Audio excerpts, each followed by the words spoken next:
Nota do tradutor.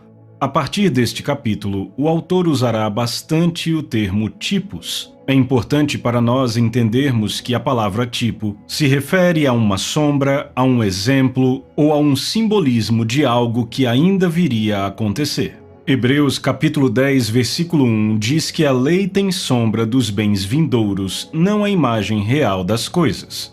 Portanto, sempre que o autor usar a palavra tipo, ficará subentendido o sentido de exemplo, símbolo ou metáfora. Fim da nota do tradutor. Capítulo 11. Jesus, a oferta pelo pecado. Eu percebo que muitas das declarações que fiz neste livro só poderiam ser chamadas de teoria sem os tipos do Antigo Testamento para sustentá-las. Então, começaremos com o livro de Levítico, capítulo 6. E o Senhor falou a Moisés, dizendo: Fala a Arão e a seus filhos, dizendo: Esta é a lei da oferta pelo pecado. No lugar onde se mata a oferta queimada, se matará a oferta pelo pecado perante o Senhor. É coisa santíssima. O sacerdote que a oferecer pelo pecado a comerá, no lugar santo se comerá, no pátio do tabernáculo da congregação. Levítico 6, 24 a 26, versão King James. À primeira vista, parece que o sumo sacerdote vai comer o sacrifício, mas observe o versículo 30. E nenhuma oferta pelo pecado, do qual qualquer sangue é trazido para o tabernáculo da congregação, para reconciliar-se com o lugar santo, não será comida, ela será queimada no fogo. Holocausto pelo pecado. Nota do tradutor. Em inglês, a palavra holocausto é traduzida como oferta queimada. Por isso, usaremos as duas expressões de forma intercambiável. Fim da nota do tradutor. Jesus foi a oferta pelo pecado. A oferta pelo pecado será queimada no fogo.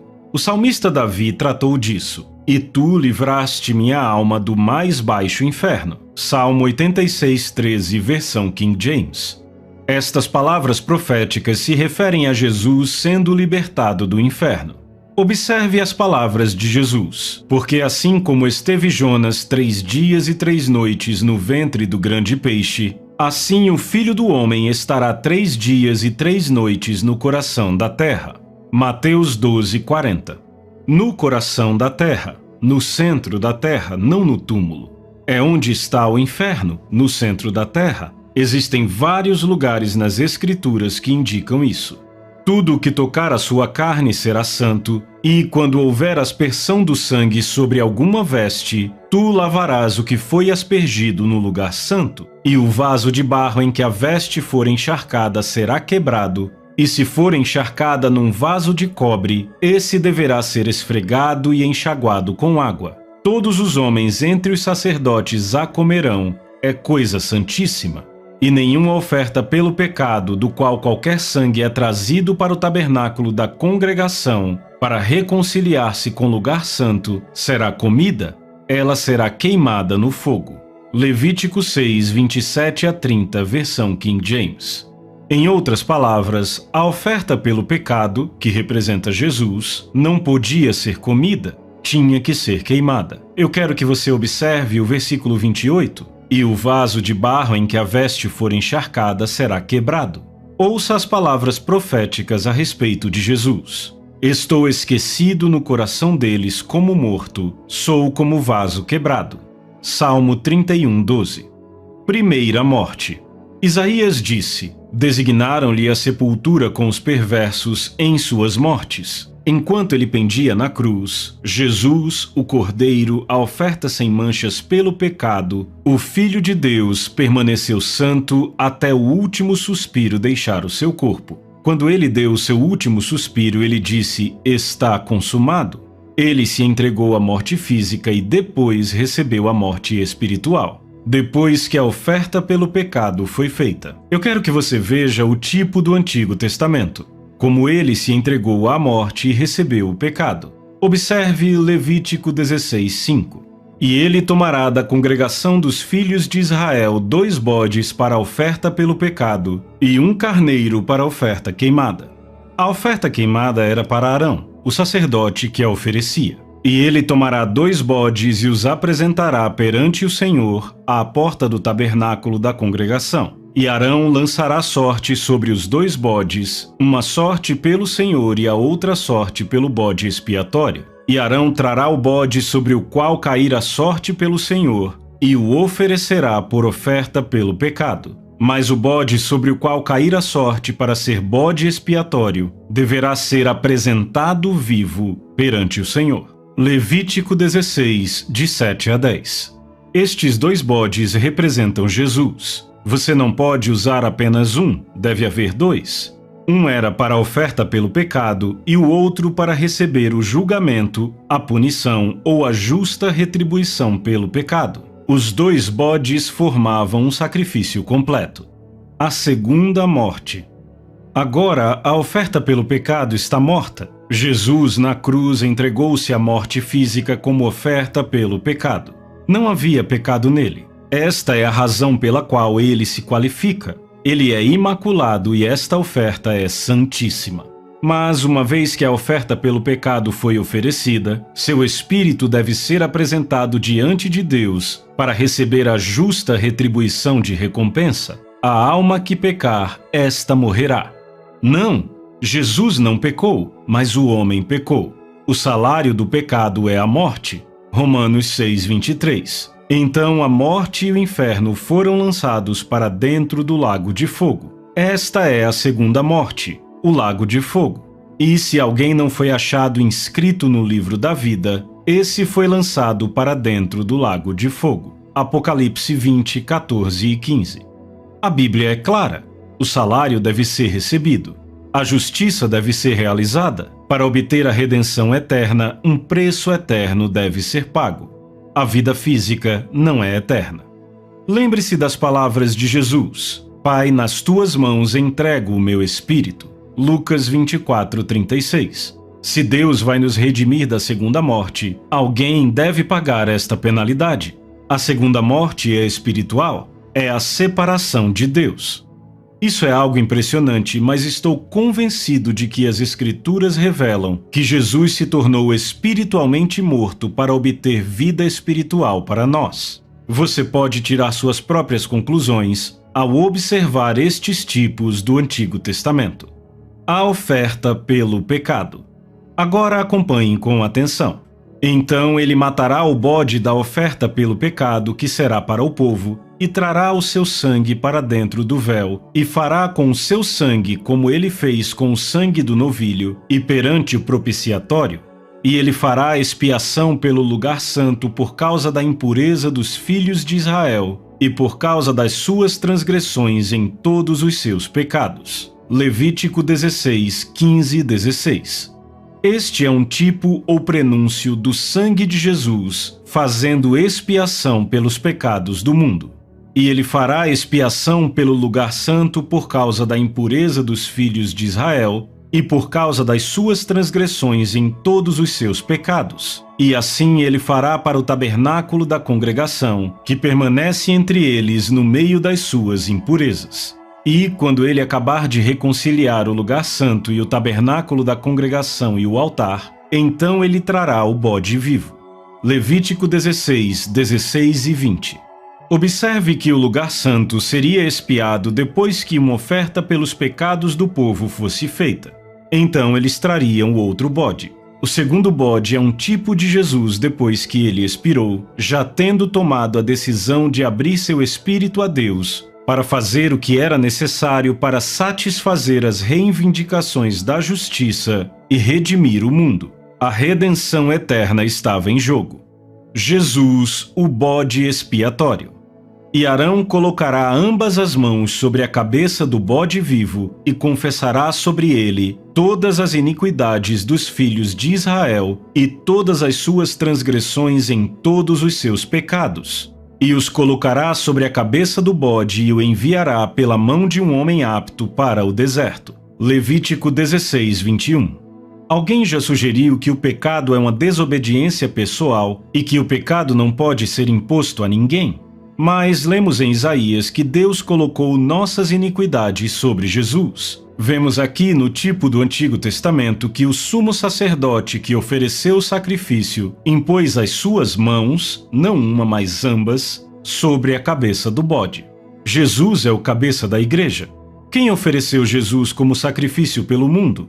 Deus. Abraão profetizou: Deus proverá para si um cordeiro. Foi Deus quem ofereceu o sacrifício. Ele foi o sumo sacerdote que colocou as suas mãos sobre a cabeça do bode. Então, de acordo com este tipo, seria Deus quem poria as suas mãos sobre o Espírito eterno de Jesus e confessaria sobre ele as iniquidades de todo o povo, e todas as suas transgressões em todos os seus pecados, e ele os colocará sobre a cabeça do bode e o enviará pela mão de um homem apto para o deserto. E o bode levará sobre si todas as iniquidades deles, até uma terra não habitada, e ele enviará o bode ao deserto. Levítico 16, 21 e 22.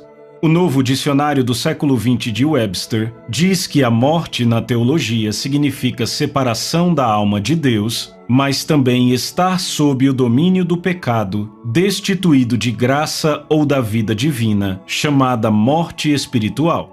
Se você tem uma Bíblia de estudo, pode ser que encontre uma nota que diz que a expressão não habitada no hebraico no versículo 22 significa separação.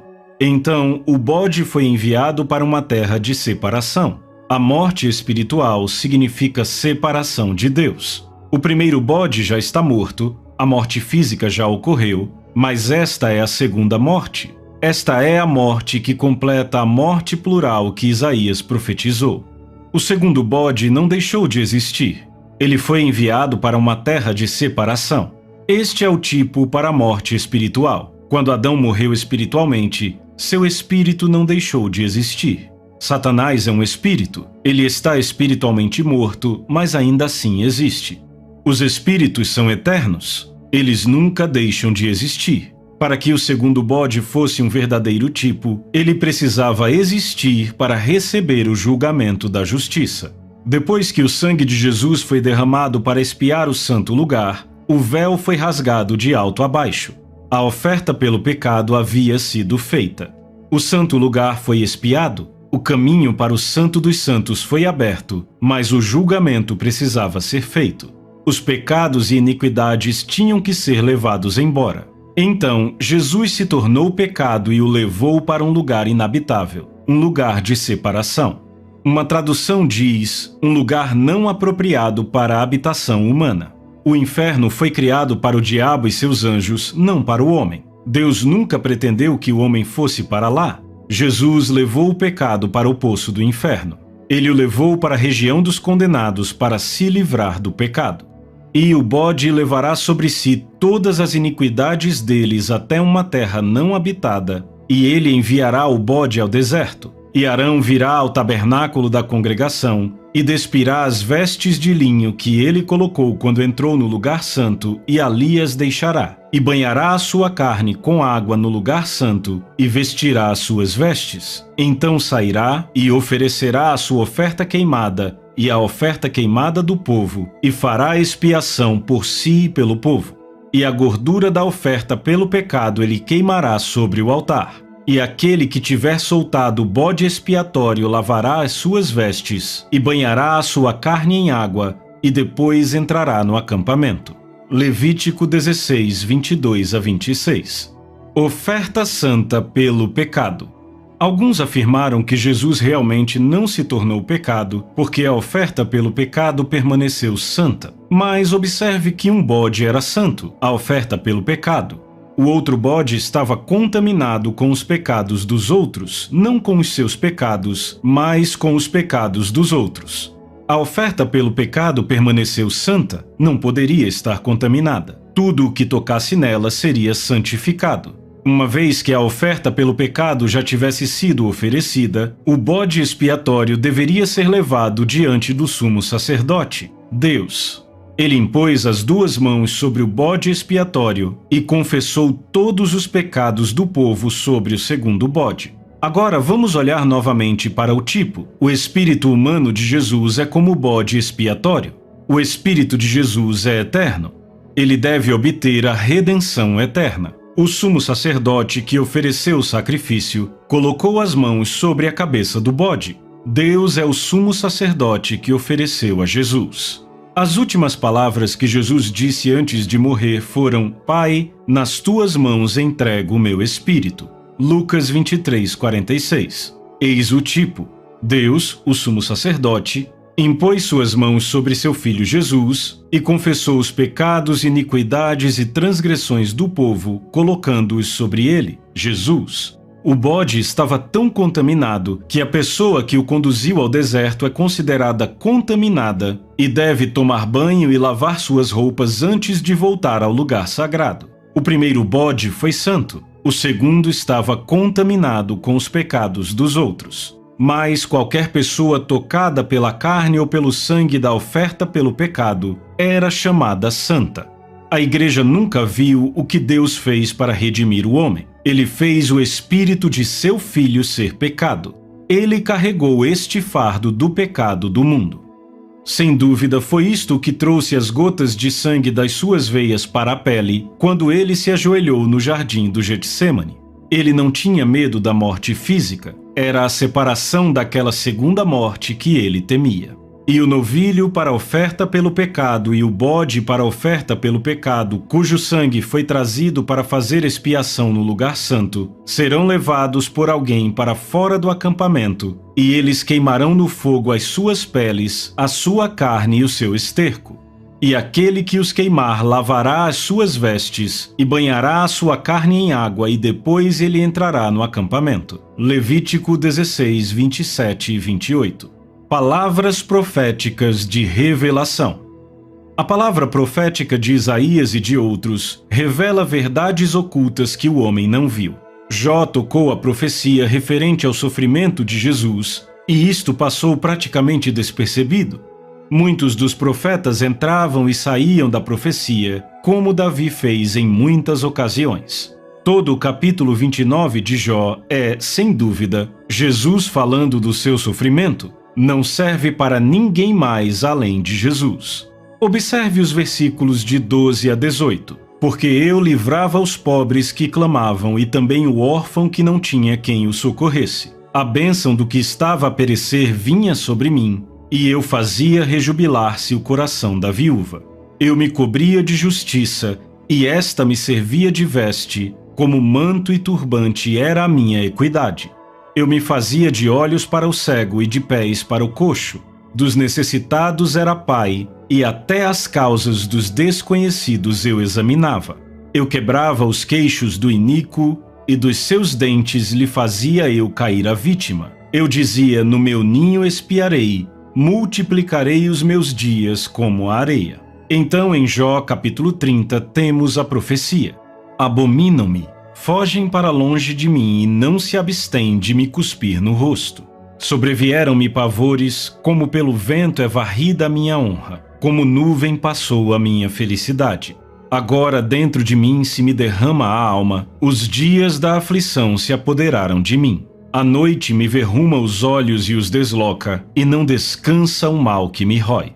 Pela grande violência do meu mal está desfigurada a minha veste, mal que me cinge como a gola da minha túnica. Deus, tu me lançaste na lama, e me tornei semelhante ao pó e à cinza. Clamo a ti e não me respondes. Estou em pé, mas apenas olhas para mim. Tu foste cruel comigo, com a força da tua mão tu me combates. Levantas-me sobre o vento e me fazes cavalgá-lo. Dissolves-me no estrondo da tempestade, pois eu sei que me levarás à morte, e à casa destinada a todo vivente. De um montão de ruínas não estenderá o homem a mão, e na sua desventura não levantará um grito por socorro? Acaso não chorei sobre aquele que atravessava dias difíceis, ou não se angustiou a minha alma pelo necessitado? Aguardava eu o bem, e eis que me veio o mal. Esperava a luz, veio-me a escuridão. O meu íntimo se agita sem cessar, e dias de aflição me sobrevêm. Ando de luto sem a luz do sol. Levanto-me na congregação e clamo por socorro. Sou irmão dos chacais e companheiro de avestruzes. Enegrecida se me cai a pele, e os meus ossos queimam em febre. Jó 30, 10 e de 15 a 30. Pois a minha alma está farta de males e a minha vida já se abeira da morte. Sou contado com os que baixam à cova. Sou como um homem sem força, atirado entre os mortos, como os feridos de morte que jazem na sepultura, dos quais já não te lembras. São desamparados de tuas mãos. Puseste-me na mais profunda cova, nos lugares tenebrosos, nos abismos. Sobre mim pesa a tua ira, tu me abates com todas as tuas ondas. Apartaste de mim os meus conhecidos, e me fizeste objeto de abominação para com eles. Estou preso e não vejo como sair. Ando aflito e prestes a expirar desde moço. Sob o peso dos teus terrores estou desorientado. Por sobre mim passaram as tuas iras, os teus terrores deram cabo de mim. Salmo 88, de 3 a 8, 15 e 16. Então o profeta Isaías disse: Porquanto foi cortado da terra dos viventes, por causa da transgressão do meu povo foi ele ferido. Isaías 53, 8. Redenção eterna. A redenção eterna estava em jogo, porque é impossível que o sangue de touros e de bodes remova pecados. Por isso, ao entrar no mundo, diz: Sacrifício e oferta não quiseste, antes um corpo me formaste. Não te deleitaste com holocaustos e ofertas pelo pecado. Hebreus 10, de 4 a 6. Jesus se tornou a oferta pelo pecado, mas era preciso mais do que isso para dar ao homem a redenção eterna. Então eu disse: Eis aqui estou, no rolo do livro está escrito a meu respeito, para fazer, ó Deus, a tua vontade. Depois de dizer, como acima, sacrifícios e ofertas não quiseste, nem holocaustos e oblações pelo pecado, nem com isto te deleitaste, coisas que se oferecem segundo a lei, então acrescentou: Eis aqui estou para fazer, ó Deus, a tua vontade. Remove o primeiro para estabelecer o segundo. Nessa vontade é que temos sido santificados mediante a oferta do corpo de Jesus Cristo, uma vez por todas. Hebreus 10, de 7 a 10. Jesus, porém, tendo oferecido para sempre um único sacrifício pelos pecados, assentou-se à destra de Deus, aguardando daí em diante, até que os seus inimigos sejam postos por estrado dos seus pés. Versículos 12 e 13. Um sacrifício completo. Os 2 bodes são considerados um sacrifício completo. Sem o bode expiatório não poderia estar completo porque ele não teria sido conduzido. O julgamento recairá aonde Jesus carregou estes pecados, ou seja, no inferno. A oferta do Antigo Testamento simplesmente varria os pecados para debaixo do tapete. Cobria-os de forma que não pudessem ser vistos. A oferta perfeita não veio cobrir, mas trazer a redenção eterna. O homem não teria mais consciência de pecado. Jesus carregou este pecado sobre si mesmo. Paulo viu isso. Ele o fez pecado por nós. 2 Coríntios 5, 21. Deus o fez ser pecado. Jesus não pecou. Ele se tornou pecado. Ele alegremente engoliu o pecado e o levou para o lugar inabitável. O problema do pecado está sanado. Jesus Cristo de Nazaré o levou embora. Ainda temos o problema do pecador, mas Jesus também é a cura para o problema do pecador. Porque com uma única oferta aperfeiçoou para sempre quantos estão sendo santificados. Esta é a aliança que farei com eles depois daqueles dias, diz o Senhor. Porei no seu coração as minhas leis e sobre a sua mente as inscreverei. Hebreus 10, 14 a 16. Ao falar sobre escrever em seus corações, ele está tratando de uma lei espiritual. Também de nenhum modo me lembrarei dos seus pecados e das iniquidades para sempre. Ora, onde há remissão destes, já não há oferta pelo pecado. Tendo, pois, irmãos, intrepidez para entrar no Santo dos Santos pelo sangue de Jesus, pelo novo e vivo caminho que ele nos consagrou pelo véu, isto é, pela sua carne, a oferta pelo pecado. Vamos voltar a Hebreus 9, querendo com isto dar a entender o Espírito Santo que ainda o caminho do santo lugar não se manifestou, enquanto o primeiro tabernáculo continua erguido, não por meio de sangue de bodes e de bezerros, mas pelo seu próprio sangue entrou no Santo dos Santos, uma vez por todas, tendo obtido eterna redenção. Hebreus 9, 8 e 12. A redenção eterna é nossa? Ele não entrou lá até ter obtido a redenção eterna para nós. Você se lembra quando ele apareceu para Maria no túmulo? Ele disse: "Não me toque, porque ainda não subi ao meu Pai." Ele tinha que subir ao céu e aspergir seu sangue. Quando ele apareceu aos discípulos uma segunda vez, disse a Tomé: "Toque-me, apalpe-me." Ele já havia entrado e obtido a redenção eterna para nós. Sacrifício eterno. Portanto, se o sangue de bodes e de touros e a cinza de uma novilha, aspergidos sobre os contaminados, os santificam quanto à purificação da carne, muito mais o sangue de Cristo que, pelo Espírito eterno, a si mesmo se ofereceu sem mácula a Deus. Hebreus 9, 13 e 14.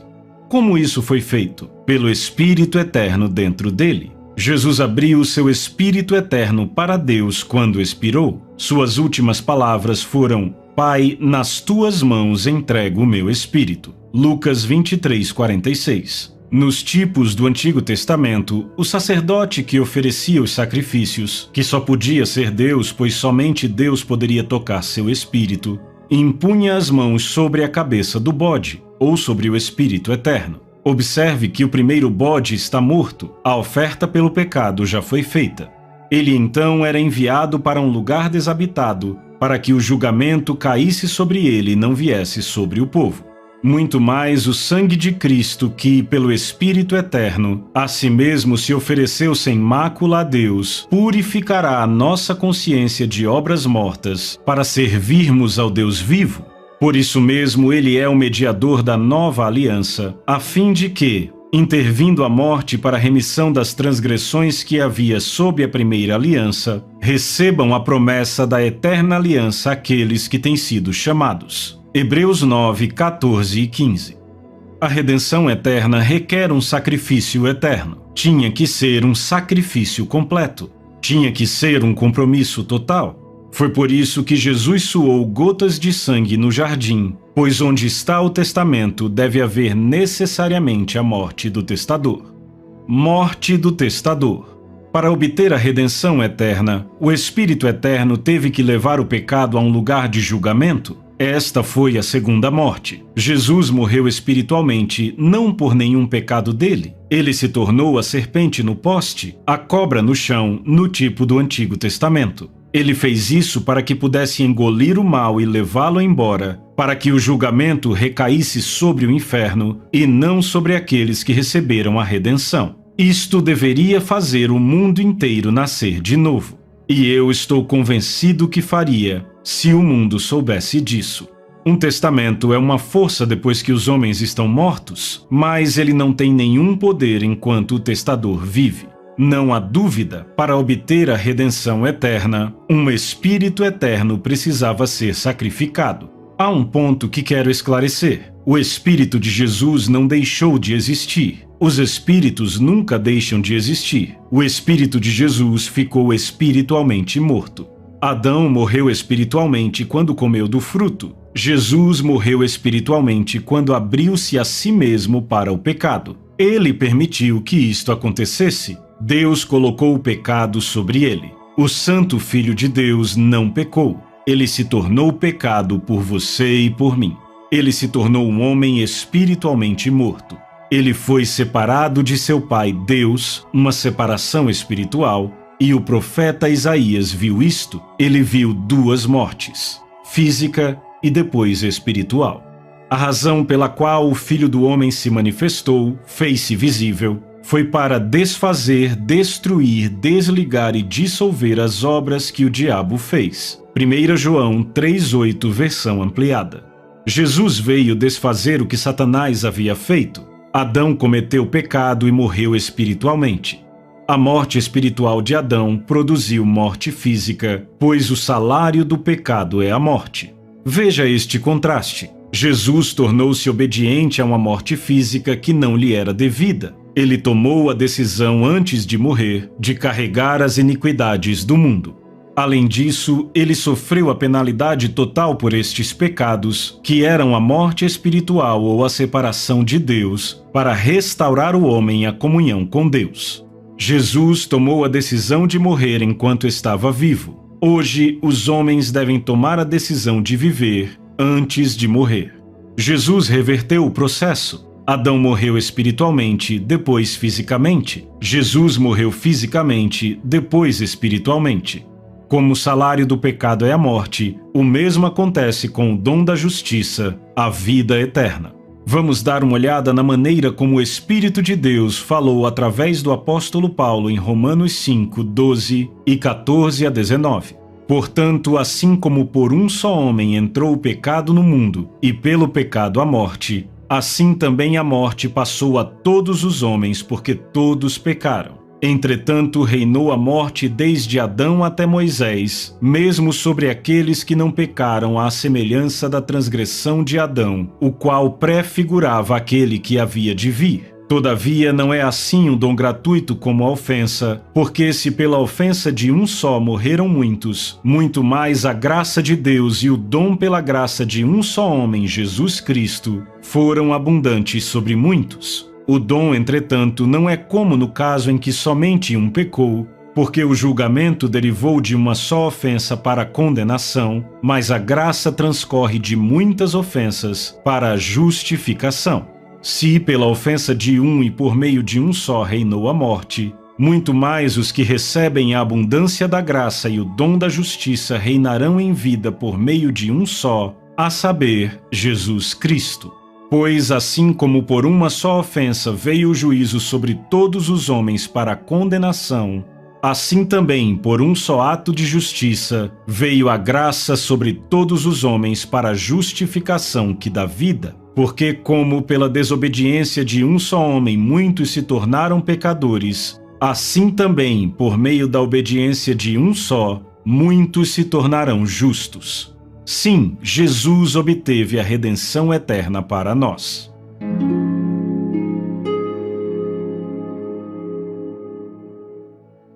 Capítulo 12. O bordão é um tipo de Jesus. Existem muitas verdades escondidas nas Escrituras, mas não queremos construir um pensamento por apenas uma passagem. Por boca de 2 ou 3 testemunhas, toda a questão será decidida. 2 Coríntios 13, 1.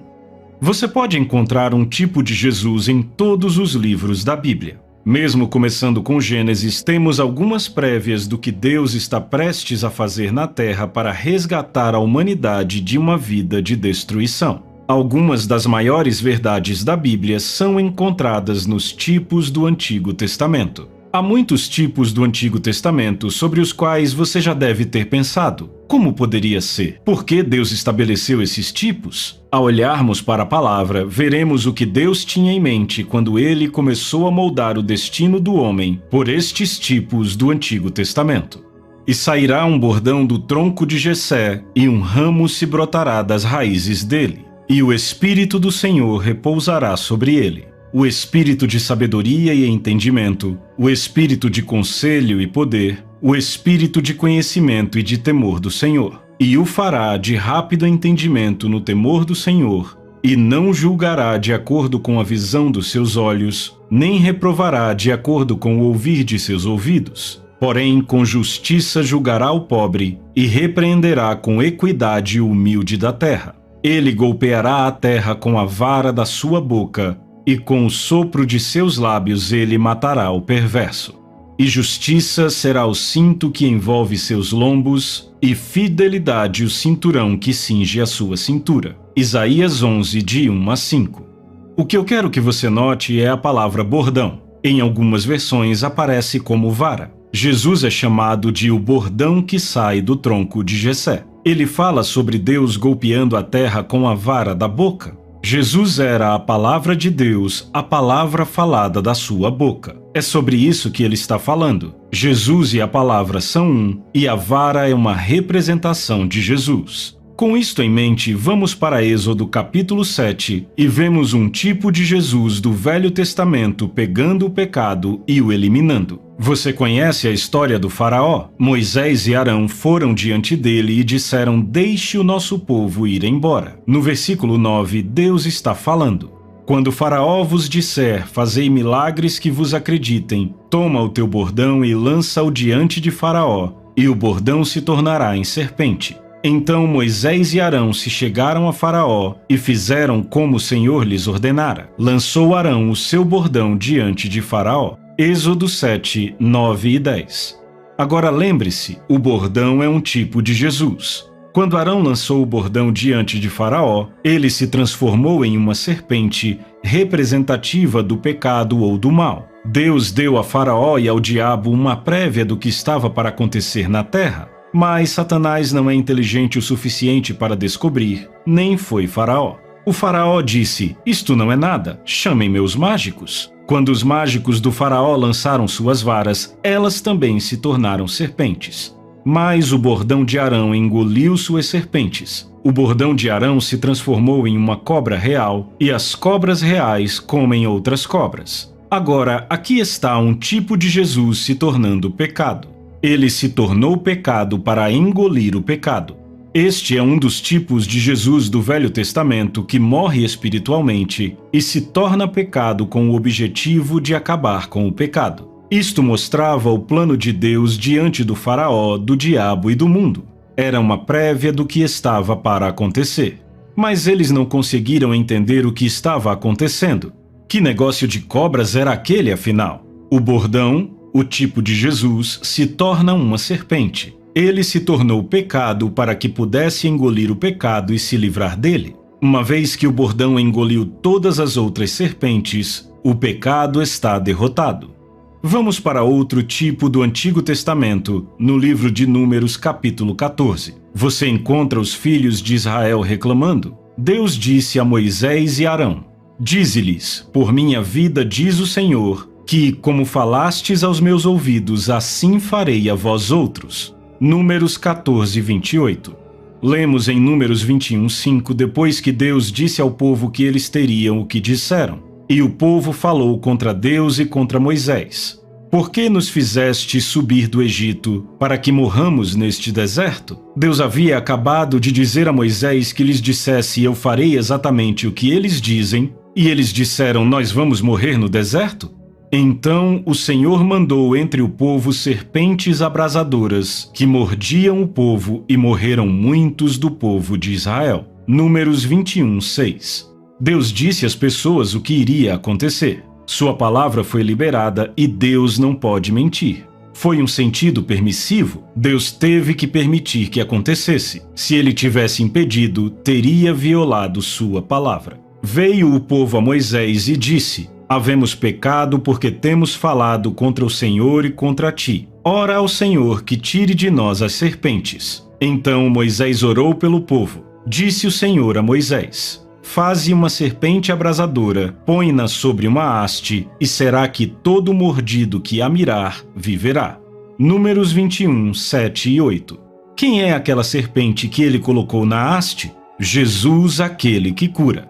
Hoje os médicos usam o símbolo de uma serpente em um poste como um símbolo de cura. Isto deveria nos dizer algo. Jesus levou suas doenças para lhe trazer cura. Por anos eu não conseguia entender por que Deus disse a Moisés para colocar uma serpente naquele poste. Eu achava que ele tinha cometido um erro, que ele deveria ter colocado um cordeirinho no poste. Afinal, Jesus era o Cordeiro de Deus, morto desde a fundação do mundo.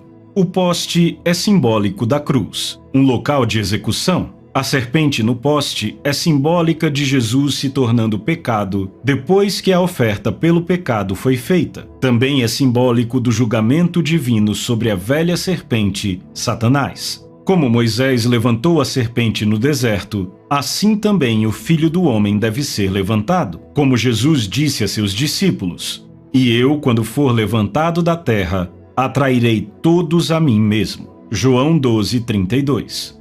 Jesus voluntariamente se entregou à cruz e à morte. Ele se tornou a oferta pelo pecado. Uma vez que a oferta pelo pecado foi recebida, Deus fez ele, Jesus, se tornar pecado por nós. Aquele que não conhecia o pecado tornou-se pecado. O Filho de Deus, sem pecado, tornou-se como uma serpente para que ele engolisse todo o mal. Jesus deu um golpe mortal em Satanás na cruz. Os dois morreram na mesma batalha. O julgamento divino tornou Satanás inofensivo e ineficaz contra a nova criação que viria pela ressurreição vitoriosa de Jesus. Se você contemplar o que aconteceu quando a oferta pelo pecado foi feita e o fato de Jesus se tornar uma serpente no poste, isto mudará a sua vida. Satanás, aquela velha serpente, não pode lhe afligir de maneira nenhuma. Se você contemplar o que aconteceu na cruz, você também viverá. A lei do Espírito da vida em Cristo Jesus lhe libertou da lei do pecado e da morte.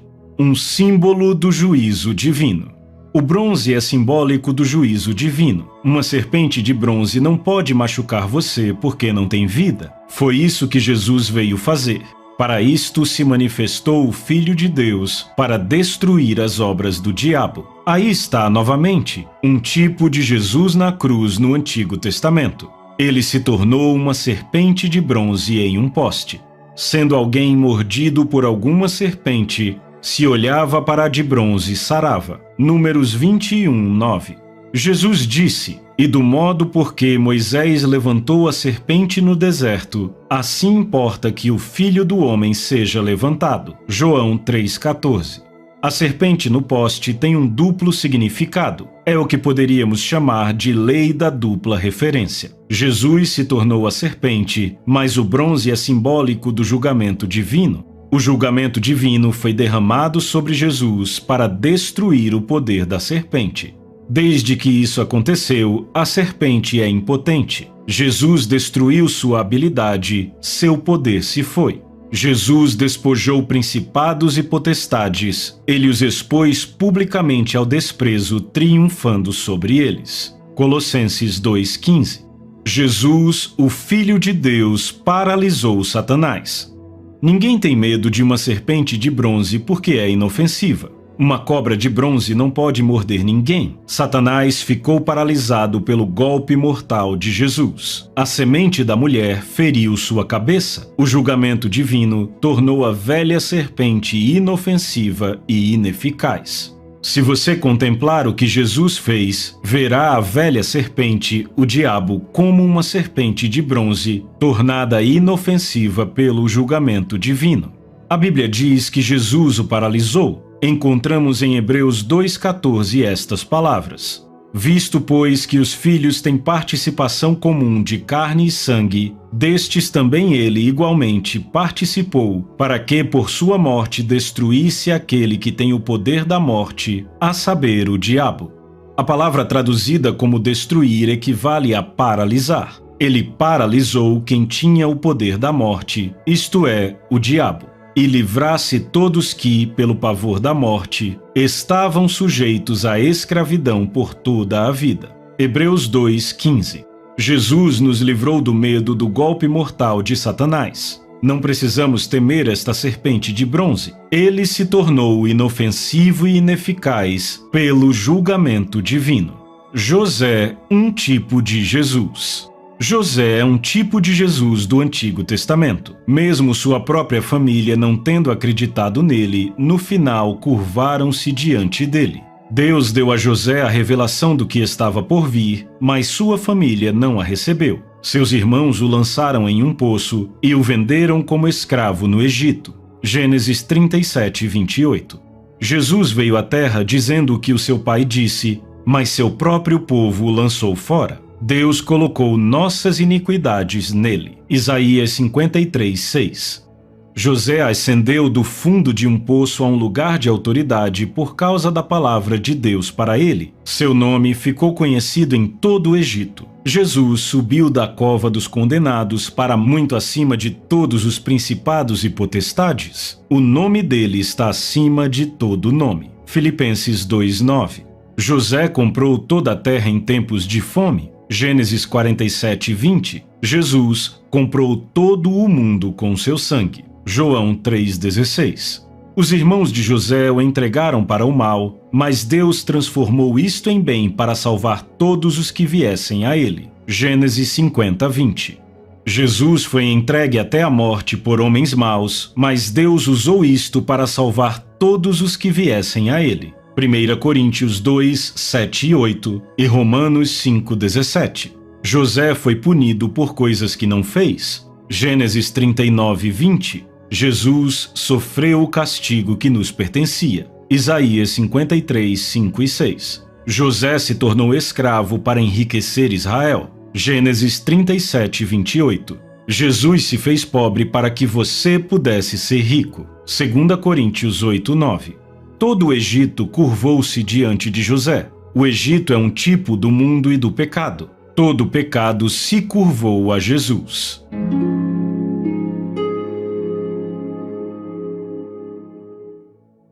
Capítulo 13. Primogênito dos mortos. Por que se enfurecem os gentios e os povos imaginam coisas vãs?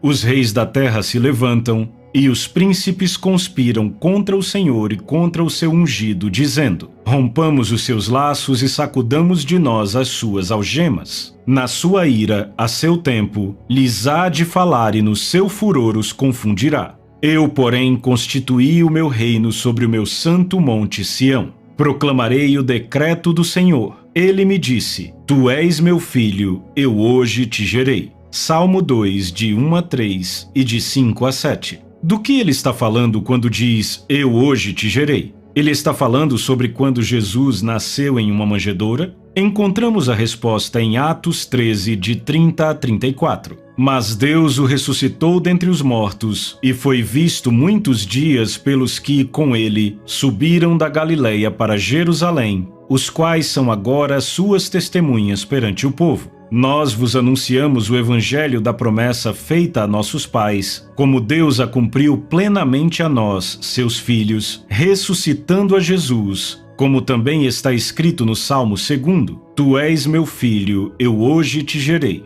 E que Deus o ressuscitou dentre os mortos para que jamais voltasse à corrupção. Desta maneira o disse: eu cumprirei a vosso favor as santas e fiéis promessas feitas a Davi.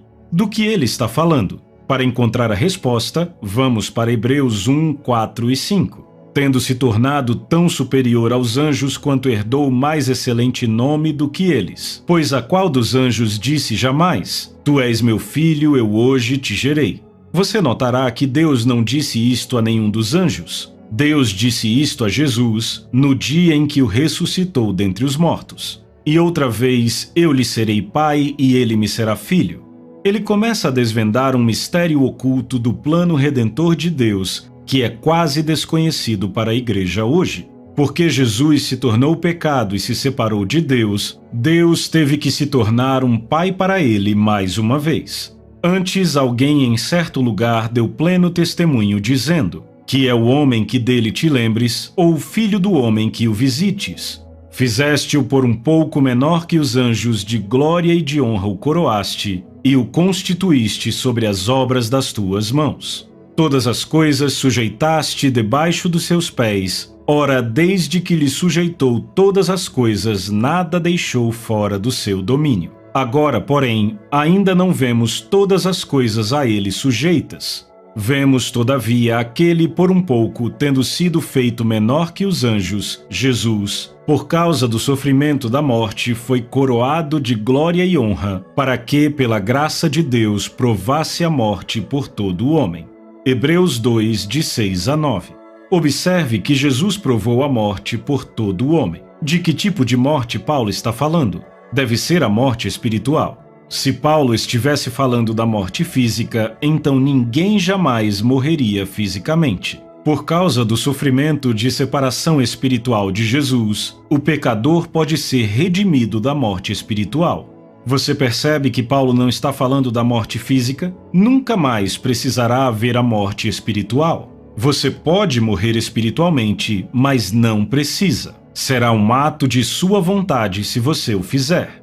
Jesus morreu pelo pecador. Ele provou a morte para que o pecador pudesse ser redimido. O pecador não vai para o céu só porque Jesus morreu por ele. Ele tem que nascer de novo. Ele é um filho do diabo. Mas Jesus já engoliu este castigo e os pecados do homem estão perdoados. Se o pecador crer e confessar Jesus como seu Senhor, ele terá uma nova concessão de vida. Pois tanto o que santifica como os que são santificados, todos vêm de um só. Por isso é que ele não se envergonha de lhes chamar irmãos, dizendo: a meus irmãos declararei o teu nome, cantar-te-ei louvores no meio da congregação. E outra vez eu porei nele a minha confiança. E ainda, eis aqui estou eu e os filhos que Deus me deu. Visto, pois, que os filhos têm participação comum de carne e sangue, destes também ele igualmente participou, para que por sua morte destruísse aquele que tem o poder da morte, a saber, o diabo. Hebreus 2, de 11 a 14. Assim também Cristo a si mesmo não se glorificou para se tornar sumo sacerdote, mas o glorificou aquele que lhe disse: Tu és meu filho, eu hoje te gerei. Hebreus 5:5. Ao olharmos para as referências das Escrituras sobre a morte espiritual de Jesus por nós, eu quero que você note que não é algo que alguém simplesmente inventou. É uma verdade da Bíblia, não uma teoria. Isto liberará você para uma área maior de fé e entendimento, pois você sabe o que Jesus fez para trazer sua salvação. Para apreciar completamente o que Jesus fez por nós, precisamos saber que ele foi para o inferno, recebeu punição por nossos pecados e obteve redenção eterna por nós. Você não pode receber a redenção eterna através de sacrifícios físicos. Esta é a razão pela qual a antiga lei não funcionaria, pois ela não resgataria o homem da consciência do pecado. Primogênito entre muitos.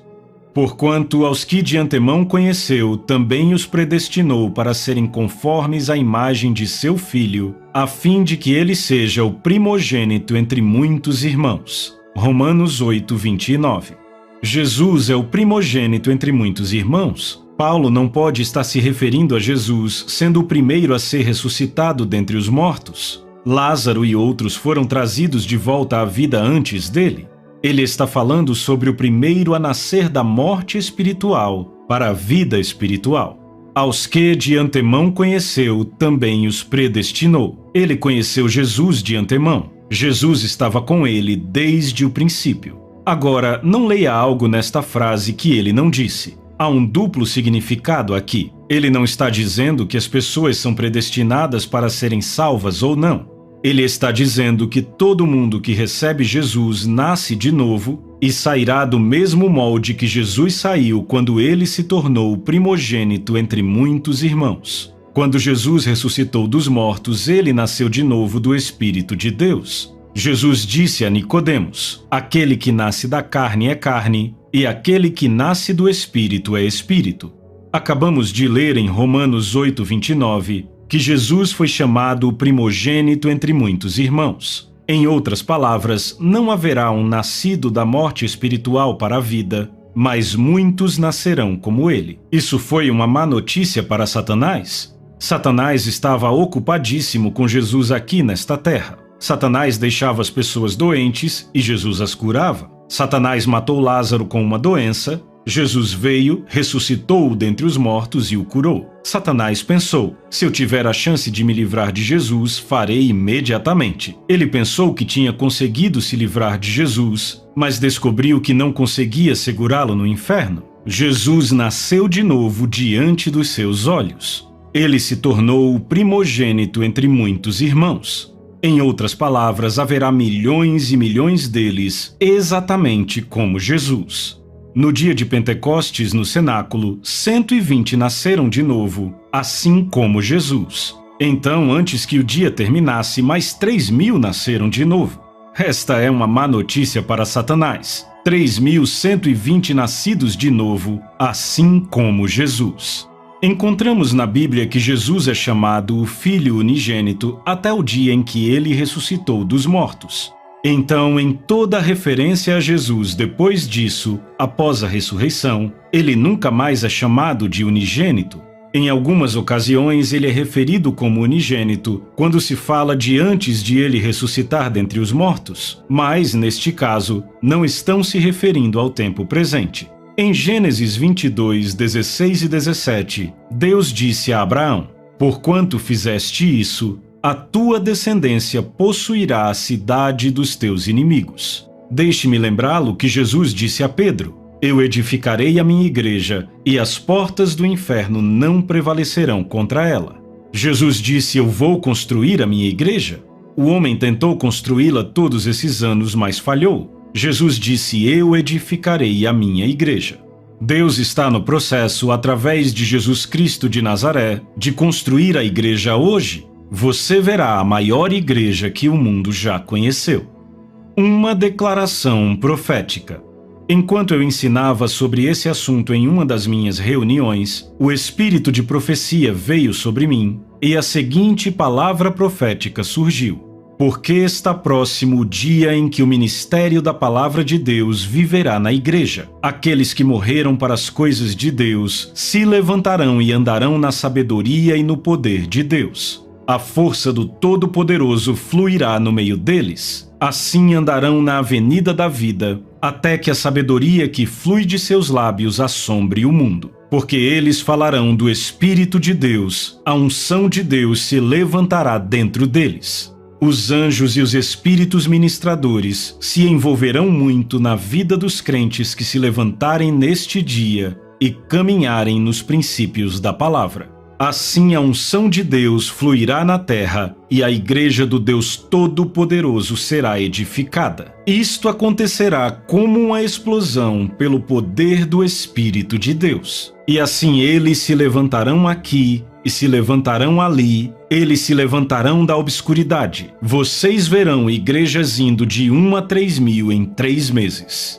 Vocês verão a poderosa unção de Deus operando na terra. Vocês verão a restauração dos filhos de Deus. Eles serão restaurados ao seu devido lugar e o poder do Cristo vivo será derramado por toda a terra. Vocês verão isto em sua geração. Porque sabe, há pessoas que se desviaram da palavra e estão pregando um evangelho social. Acontecerá que estas igrejas vão secar. Elas murcharão e desaparecerão. Algumas perderão milhares de membros em meses, desaparecerão e a propriedade será vendida porque estão mortos. Não existirão nos dias que virão. Ou eles existiram nos dias passados porque não foi como será no fim que se aproxima. A unção de Deus fluirá na terra e as trevas prevalecerão sobre aqueles que estão nas trevas. A densa escuridão cobrirá os que estão nas trevas, mas a luz se tornará mais clara para os que andam na luz. Minha igreja será edificada e acontecerá como se tivesse passado apenas um dia, pois farei uma breve obra de justiça na terra.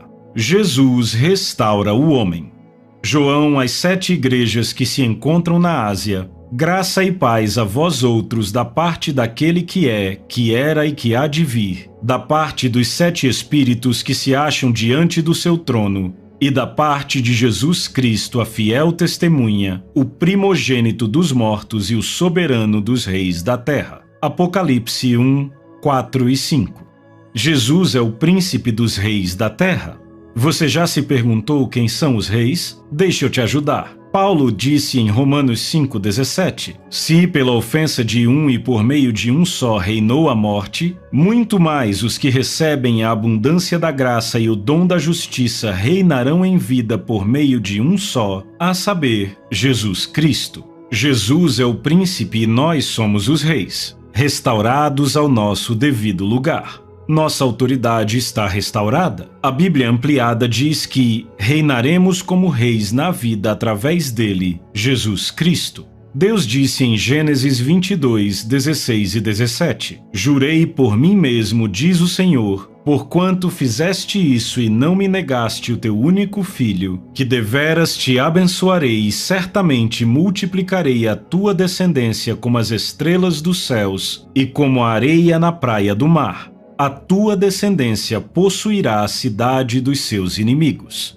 A semente era Jesus. Gálatas 3, de 13 a 16, na versão King James, diz: Cristo nos redimiu da maldição da lei, fazendo-se por nós maldição, porque está escrito: Maldito todo aquele que for pendurado em um madeiro. Para que a bênção de Abraão pudesse vir sobre os gentios por meio de Jesus Cristo, para que possamos receber a promessa do Espírito através da fé. Irmãos, falo como homem. Embora seja um testamento de homem, se ainda assim for confirmado, nenhum homem pode anulá-lo ou adicionar-lhe coisa alguma. Ora, as promessas foram feitas a Abraão e à sua semente. Não diz às sementes como se fossem muitas, mas fala de um só, e à tua semente, isto é, a Cristo.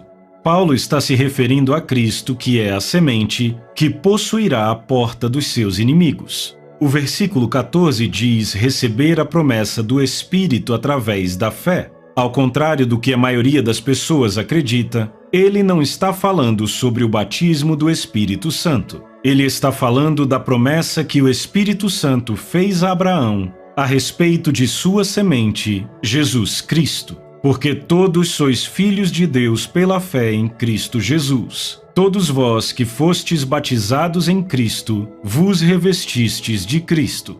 Já não há judeu nem grego, não há também escravo nem livre, nem homem nem mulher, pois todos sois um em Cristo Jesus. E se sois de Cristo, então sois a semente de Abraão. Observe, semente, não sementes. Ele está nos chamando, o corpo de Cristo, de a semente de Abraão. Somos um com ele, herdeiros segundo a promessa. Gálatas 3, 26 a 29, versão King James. Somos herdeiros de acordo com a promessa, restaurados à nossa devida santidade com autoridade nesta terra. Nascemos do Espírito de Deus, vivificados de acordo com a palavra de Deus, homens sob autoridade na terra, e possuiremos a cidade dos nossos inimigos. Paulo disse em Efésios 1, de 16 a 20, Não cesso de dar graças por vós, fazendo menção de vós nas minhas orações, para que o Deus de nosso Senhor Jesus Cristo, o Pai da Glória, vos conceda espírito de sabedoria e de revelação no pleno conhecimento dele, iluminados os olhos do vosso coração, para saberdes qual é a esperança do seu chamamento, qual a riqueza da glória da sua herança nos santos, e qual a suprema grandeza do seu poder para com os que cremos, segundo a eficácia da força do seu poder, o qual exerceu ele em Cristo, ressuscitando-o dentre os mortos e fazendo-o sentar à sua direita nos lugares celestiais. Paulo disse, eu não quero que vocês ignorem a eficácia da força do poder, o qual exerceu ele em Cristo, ressuscitando-o dentre os mortos, porque é o mesmo poder que levantará as pessoas da morte espiritual para a vida espiritual hoje, exatamente como aconteceu naquele dia. Estando nós mortos em nossos delitos, nos deu vida juntamente com Cristo. Pela graça sois salvos, e juntamente com ele nos ressuscitou, e nos fez assentar nos lugares celestiais em Cristo Jesus. Efésios 2, 5 e 6. A razão pela qual ele quer que você tome posse da força do poder que ele exerceu em Cristo, quando ressuscitou dentre os mortos, é porque quando ele ressuscitou você da morte espiritual para a vida espiritual, ele lhe exaltou. No que diz respeito a Deus, ele vê você sentado à direita dele com Jesus, em autoridade e poder para sempre, acima de todos os principados, potestades, poder e domínio. Agora você percebe que não estamos lá no corpo, mas estamos lá em autoridade e poder espirituais. Pelo que também Deus o exaltou sobremaneira, e lhe deu o nome que está acima de todo nome, para que ao nome de Jesus se dobre todo joelho nos céus, na terra e debaixo da terra. Filipenses 2, 9 e 10. Jesus derrotou Satanás em um combate mortal. Ele recebeu este nome por herança. Foi concedido a ele, e este nome está acima de todo nome. Eu quero lembrá-lo que Jesus nos deu seu nome para usarmos. No monte, antes de ascender ao Pai, ele disse, Toda a autoridade me foi dada no céu e na terra. Mateus 28, 18. Então virou-se para os crentes e disse, Agora vocês vão em meu nome, expulsem demônios, curem enfermos, ressuscitem mortos. Marcos 16, de 15 a 18. Em outras palavras, enquanto eu estiver fora, façam isto, tirem Satanás da falsa autoridade dele. Jesus tinha todo o poder no céu e na terra e deu ao crente. Ele lhe deu o nome dele e o nome de Jesus está acima de todo nome. O nome de Jesus está acima de câncer, artrite e enfisema. Está acima de qualquer coisa que você possa nomear. Toda doença conhecida pela humanidade tem algum tipo de nome, e o nome de Jesus está acima de todos. Às vezes as pessoas leem as Escrituras e dizem glória a Deus, todo joelho se dobrará a Jesus. Mas não é isso que a Bíblia diz. Todo joelho se dobrará ao nome de Jesus, e Ele deu a você este nome para usar. Davi disse no Salmo 138:2: Magnificaste acima de tudo o teu nome e a tua palavra. O nome de Jesus está acima de todo nome, e todo joelho se dobrará diante deste nome. O nome de Jesus lhe dá autoridade em 3 mundos: sobre seres no céu, seres na terra e seres debaixo da terra. Ele deu autoridade aos crentes em 3 mundos e não apenas isso, mas Deus magnificou acima de tudo o seu nome e a sua palavra. Deus lhe deu autoridade na terra. Ele restaurou sua autoridade através do renascimento do espírito humano. Ele te deu o que Satanás roubou de Adão.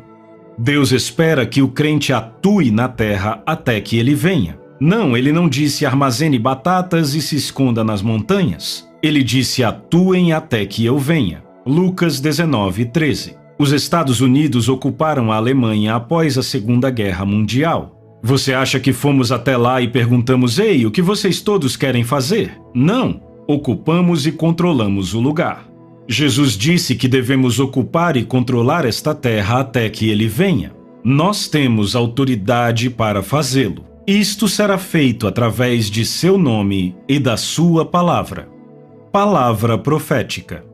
Novamente, compartilhe uma palavra profética que surgiu ao ensinar sobre esse assunto em uma de minhas reuniões. O Espírito do Senhor disse: Fiquem de pé neste dia e hora, pois este é o dia em que minha sabedoria e meu poder serão manifestos na terra. Nos próximos dias vocês verão poderosas manifestações, pois a riqueza do pecador é depositada para os justos. Então comecem a se estabelecer sobre a minha palavra, pois eu magnifiquei a minha palavra e o meu nome acima de tudo. Assim como o meu nome está acima de todo nome na terra, assim também a minha palavra está acima de todo profeta da destruição que vier profetizar o fim ou a derrota da igreja.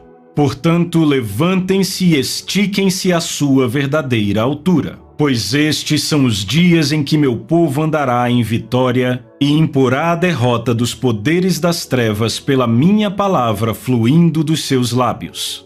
Homens cheios do Espírito de Deus seguirão os caminhos da minha sabedoria. Nações do mundo chamarão esta nação e dirão: envie-nos um profeta de Deus, para que possamos ver as coisas que ouvimos que acontecem aí. Pois as coisas que funcionavam anteriormente não funcionam neste tempo. Quando o profeta de Deus for ministrar, ele terá a liberdade de passar por trás da cortina de ferro. Ele irá por trás da cortina de bambu. O conhecimento do Senhor se espalhará por toda a terra. Vocês verão uma grande obra em seus dias, pois a riqueza do pecador acabará por chegar às suas mãos, enquanto vocês seguem os preceitos da minha palavra. Estabeleçam-se e permaneçam na sua verdadeira altura em minha palavra, e vejam o meu agir nestes dias.